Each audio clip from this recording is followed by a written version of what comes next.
오늘부터 70세에서 74세 그리고 만성호흡기 질환자들의 백신 접종 예약이 시작됐습니다. 고령층이다 보니까 이상 반응이 걱정되기도 하고 또 효과가 확실히 나올까 의구심도 들기도 할 텐데요. 엄중식 가천의대 길병원 감염내과 교수를 연결해서 의견을 좀 들어보도록 하겠습니다. 교수님 나와 계시죠? 안녕하십니까? 네, 안녕하십니까? 네.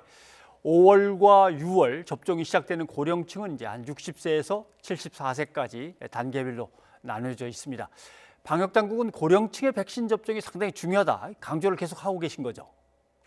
네, 앞서 보도에도 나왔지만 이 60대 이상의 고령층이 전체 감염자의 4분의 1을 좀 넘는 수준이지만 예. 사망자의 95%를 차지하고 있습니다. 그러니까 이 60대 이상에서 백신 접종이 충분히 이루어져서 면역을 충분히 형성하게 되면 위중증 환자나 사망자가 지금보다도 더 줄어들 가능성이 높습니다. 이렇게 되면 방역에 상당한 여유를 가질 수 있는 계기가 될 수가 있습니다. 네.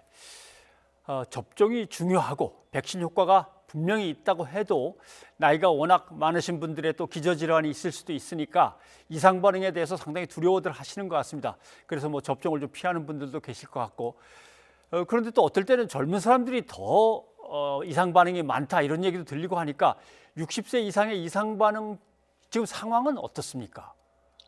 예, 이게 공교로운 건지 어떤 건지 아직 좀 분명하지 않지만 예. 우리가 지금 백신 접종에 활용하고 있는 아스트라제네카 백신이나 화이자 백신 모두 60대 이상의 고령층에서의 이상 반응은 굉장히 낮은 것으로 알려져 있습니다. 특히 심각한 네. 이상 반응 경우에도 상당히 그 발생 빈도가 낮기 때문에 거의 이 생각을 하지 않으셔도 될 정도로 부작용이 발생하지 않고 있습니다. 오히려 젊은 연령층에서 크고 작은 부작용들을 많이 경험하는 사례가 더 있는 것으로 알려지고 있기 때문에 지금 현재 고령층에서의 접종이 진행되는 것과 관련해서 지나친 우려를 하지 않으셔도 좋을 것 같고, 반면에 이 백신 접종을 하지 않음으로 인해서 코로나19에 감염이 됐을 때 이 중증으로 진행하거나 사망하는 그 비율이 방금 말씀드린 것처럼 60대 이상에서 굉장히 높고, 특히 이제 70대 이상이 되면 더 높아지기 때문에 예. 이 연령층에 계신 분들은 좀 안심하시고 적극적으로 이 백신 접종에 나서 주셨으면 감사하겠습니다. 네, 알겠습니다. 지난달 충북 괴산군에 있는 한 교회에서 집단 감염이 발생했습니다. 예배 참석자가 한 23명인데 그중에서 30대 한 명이 아스트라제네카 백신을 맞은 분이 있었는데 감염되지 않았다고 합니다. 그분만. 이걸 코로나19 백신 효과라고 봐야 되는 건지 아니면 마스크 등 다른 변수들이 더 있다고 봐야 되는 건지 어떻게 해석하는 게 맞을까요? 이 코로나19 백신에 의한 효과라고 보는 게 타당할 것 같습니다. 예. 왜냐하면 같은 공간에서 같은 예배를 보신 교인 중에서 백신 맞은 분만 감염되지 않았다는 것은 분명한 효과가 있다라는 것이고요. 이것 외에도 요양원이나 요양병원 같은 곳에서 코로나19 환자가 발생을 했을 때 백신 접종을 하신 분 중에서 실제 감염된 사례가 거의 없습니다. 이런 것만 봐도 동일한 상황에 노출이 됐을 때 이 백신 접종한 분들에서 코로나19의 예방이 충분하게 이루어지고 있다는 것은 우리나라에서도 이미 증명이 되고 있는 그런 상황입니다. 네. 방역 당국은 백신에 대한 근거 없는 불신하고도 또 싸우셔야 되는 입장입니다. 특히 언론에서 백신의 부작용을 강조하다가 또 백신이 부족하니 빨리 가져오라고 하고 이런 이제 모순된 지적들을 계속하고 있는데 언론 보도에 대해서 지적하시고 싶은 거 있으면 이 기회에 좀 해주시죠. 예, 이 코로나19의 백신과 관련돼서는 그 즉각적인 보도, 그러니까 전달식의 보도는 좀 지양했으면 좋겠습니다. 네. 이 백신의 이상 반응과 관련돼서는 좀 더 심층적인 분석과 그리고 종합적인 분석을 보도해 주시는 것이 국민들에게 훨씬 더 정확한 정보를 전달하고 백신 접종에 대한 부정적인 인식을 줄이는 데 도움이 되기 때문에 그런 부분에 대한 좀 그 깊은 그 배려를 언론계에서 좀 해주셨으면 하는 바람입니다. 네, 알겠습니다.